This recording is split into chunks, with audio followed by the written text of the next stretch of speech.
പെട്ടെന്ന് ഫാറ്റ് കുറഞ്ഞു. കാരണം ചാടുമ്പോൾ ബോഡിയിൽ ഓക്സിജൻ്റെ അളവ് കൂടും ഈ ചാട്ടത്തിൽ. അപ്പോൾ ഈ ഫാറ്റിനെ, നമ്മുടെ കൊഴുപ്പിനെയൊക്കെ പെട്ടെന്ന് ലയിപ്പിച്ച് കളയാൻ കഴിയുന്നൊരു വ്യായാമമാണ് ഇത് എയറോബിക്. അത് നമ്മുടെ പ്രതിരോധ ശക്തിയെ വർദ്ധിപ്പിക്കുന്ന ഒരു വ്യായാമമാണ്. മസിൽ നല്ല സ്ട്രോങ് ആവും ഈ ചാട്ടത്തിൽ. ശ്രദ്ധിക്കുന്നുണ്ടോ പറയണത്? അപ്പോൾ ഇത് ഡെയിലി അങ്ങ് ചെയ്തു കഴിഞ്ഞാൽ ഇത് ഹാർട്ടിന് നല്ലതാണ്. ഹൈ പ്രഷറുള്ളവർക്ക് കുറയും. ചെയ്യുമ്പോൾ ശ്രദ്ധിക്കുക, ചെയ്യുമ്പോൾ നിങ്ങൾ ഹൈ പ്രഷറുള്ളവർ കൂടുതൽ ചാടരുത്. ഒന്ന് ഇടക്കൊന്ന് ഞെങ്ങിയും കൊണ്ടൊക്കെ ചാടുക. അങ്ങനെ ക്രമേണ ബോഡിയെ പാകപ്പെടുത്താം. ഞാനൊക്കെ നിന്നോടത്ത് വീണ ആളാണ്. ഞാൻ ഒരു മാരക രോഗത്തിന് അടിമയായി പോയ ആളാണ്. എൻ്റെ ഒരു കയ്യിലിരിപ്പോണ്ട് വന്നതാണ് വേറെ. പക്ഷേ ഞാനിപ്പോൾ ചാടും, നന്നായി ചാടും, നന്നായിട്ട് എക്സസൈസ് ചെയ്യും, ശീർഷാസനം അടക്കം ചെയ്യും. പിന്നെ ബോഡിയെ നമുക്കങ്ങനെ പാകപ്പെടുത്തി കൊണ്ടുവരാം. എന്ത് അസുഖമുള്ളവരാണെങ്കിലും അവർക്ക് ഇതിങ്ങനെ ക്രമേണ ചെയ്യുകയാണെങ്കിൽ ഏത് അസുഖത്തിനും ഇത് ഗുണകരമാണ്. പിന്നെ നല്ല ആരോഗ്യമുള്ളവരാണ് നിങ്ങൾ, അസുഖം വരില്ല, ഗ്യാരണ്ടിയാണ്. പിന്നെ നമ്മൾ കടുങ്കൈയൊക്കെ ചെയ്യണം. ഞാനൊക്കെ ചെയ്ത പോലെ 50 കൊല്ലം പൂള മാത്രം തിന്നണം, അപ്പോഴൊക്കെ രോഗം വരും. അല്ലെങ്കിൽ വരില്ല, ഗ്യാരണ്ടി അതൊക്കെ. അപ്പോൾ ഇത് തുടരുക. എയറോബിക് കഴിഞ്ഞാൽ പിന്നെ മറ്റൊരു വ്യായാമം ഏതാണ്? സിമ്പിൾ എക്സസൈസ്, ജോയിൻറ്റിൻ്റെ. അപ്പോൾ കൈയിൻ്റെ ജോയിൻ്റ് നമ്മൾ ചെയ്യണില്ല, ഇതൊക്കെ ജോയിൻറ്റുകളാണ്. ഇതൊക്കെ ചെയ്യാൻ വീട്ടിൽ സമയമുണ്ട്. പക്ഷേ അത് നമ്മൾ ഈ എക്സസൈസ് ഒക്കെ ചെയ്യുമ്പോൾ ജോയിൻ്റൊക്കെ ചലിക്കുന്നുണ്ട്. അപ്പോൾ നിങ്ങൾ കാലിൻ്റെ ജോയിൻ്റ് എക്സസൈസ് ഒക്കെ ചെയ്യാണ്. ജോയിൻ്റ് എക്സസൈസ് ചെയ്യുമ്പോൾ ഫ്ലെക്സിബിലിറ്റി കൂടും, ബ്ലഡ് സർക്കുലേഷൻ കൂടും. കേൾക്കുന്നുണ്ടോ?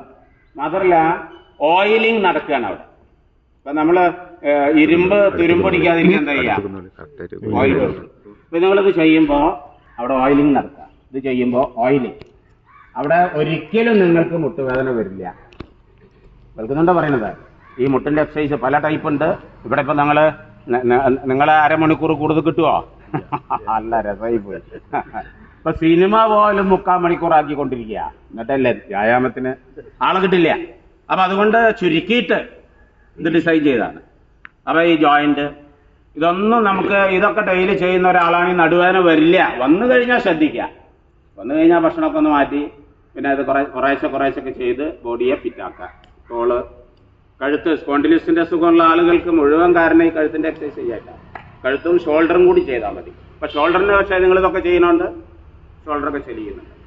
അപ്പൊ അത് സിമ്പിൾ എക്സസൈസാണ്. അപ്പൊ ഈ മെക്സവലിൽ രണ്ടാമത്തെ ഏതാണ്? സിമ്പിൾ, സൂക്ഷ്മ വ്യായാമം എന്ന് പറയും യോഗയിൽ. കേൾക്കുന്നുണ്ടോ? അത് കഴിഞ്ഞാൽ പിന്നെ നിങ്ങൾ ചെയ്യുന്ന വ്യായാമം ഏതാ? യോഗാസനങ്ങളിലുള്ള ചില സാധനങ്ങളാണ്. അപ്പൊ ഫസ്റ്റ് തന്നെ നിങ്ങൾ ചെയ്തത് കൈ ഇങ്ങനെ എടുത്തിട്ട് അല്ലേ എങ്ങോട്ടും തിരിയും. ഇത് ചിലർ ഇങ്ങനെയൊക്കെ ചെയ്യുന്നുണ്ട്. അതുപോലെ അതൊക്കെ ഒന്ന് ശ്രദ്ധിക്കുക. അങ്ങനെ ഇത് ഈ ബൈസപ്പ് മസിൽ കാതിനോട് തൊടിയിക്കണം. എന്നിട്ട് ഇങ്ങോട്ട് ചെയ്യണം കേട്ടോ. ഇപ്പോഴാണ് നട്ടലിനെ സൈഡിലേക്ക് വളയ്ക്കുക. അത് കഴിഞ്ഞിട്ട് പിന്നെ നമ്മൾ കൈ ഇങ്ങനെ കൊണ്ടുപോയി നട്ടലിനെ മുന്നോട്ട് വളയ്ക്കുക അല്ലേ. അത് കഴിഞ്ഞിട്ട് നമ്മൾ നട്ടലിനെ പിറകോട്ട് വളയ്ക്കുകയാണ്. ഫുൾ ബോഡി എക്സസൈസ് ആയി. അപ്പം നട്ടലിനെ ചലിപ്പിച്ചാലുള്ള ഗുണം എന്താ? നട്ടലിനെ കേന്ദ്രീകരിച്ചിട്ടാണ് നമ്മളെ ബോഡിയിലെ മുഴുവൻ നാഡികളും നിങ്ങളെ നട്ടലിനെ കേന്ദ്രീകരിച്ചിട്ടാണ്. ശ്രദ്ധിക്കണ്ട, യോഗയിലെ ചക്രം എന്ന് പറയും, എനർജി സെന്ററുകൾ. അപ്പൊ ഈ നട്ടലിനെ മുന്നോട്ട് അപ്പൊ സൈഡിലേക്ക് ആദ്യം ചെയ്തു, പിന്നെ മുന്നോട്ട് വളച്ചു, പിന്നെ പിറകോട്ട് വളച്ചു. അപ്പൊ നിങ്ങളുടെ നട്ടല് ചലിപ്പിക്കുമ്പോൾ ആ നട്ടലിനെ കേന്ദ്രീകരിച്ചുള്ള സകല നാഡികളും ചലിക്കുകയാണ്.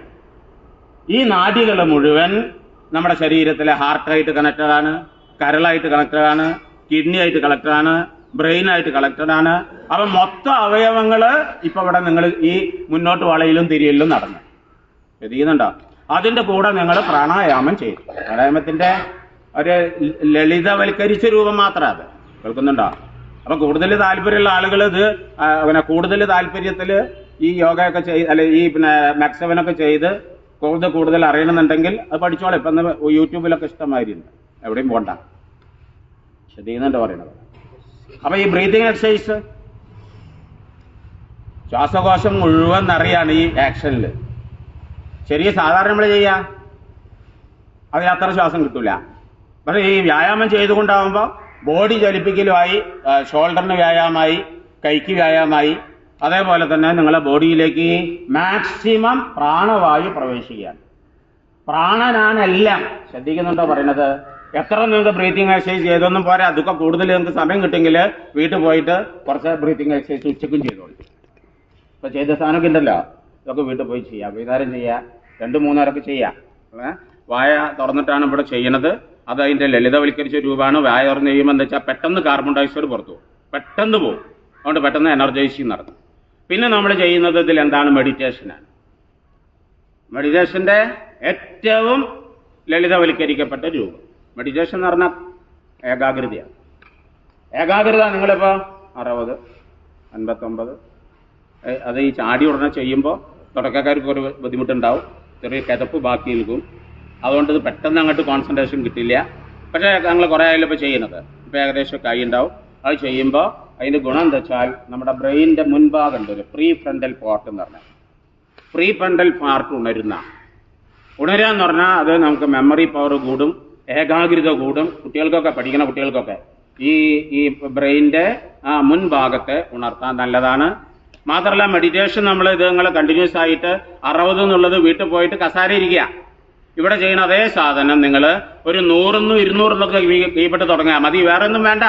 അപ്പൊ ഏകാഗ്രതയായി, ആ ഏകാഗ്രത കിട്ടിക്കഴിഞ്ഞിട്ട് പ്രാർത്ഥിക്കും ചെയ്യാം, വിശ്വാസമുള്ളവരാണെങ്കിൽ. കേൾക്കുന്നുണ്ടോ? അപ്പൊ പ്രാർത്ഥനയ്ക്ക് ബലം കൂടും. മനസ്സ് ശാന്തമായി പ്രാർത്ഥിക്കുമ്പോൾ അതിന് ഇഫക്റ്റ് കൂടും. അതൊരു പ്രപഞ്ച നിയമമാണ്. അപ്പൊ മെഡിറ്റേഷൻ നിങ്ങൾ ചെയ്യുമ്പോൾ ബോഡിയിൽ സെറട്ടോണിൻ എന്ന് പറഞ്ഞ ഒരു ഫീൽ ഗുഡ് ഹോർമോണുകളുണ്ട് ബോഡിയിൽ, അത് ഇൻക്രീസ് ചെയ്യും.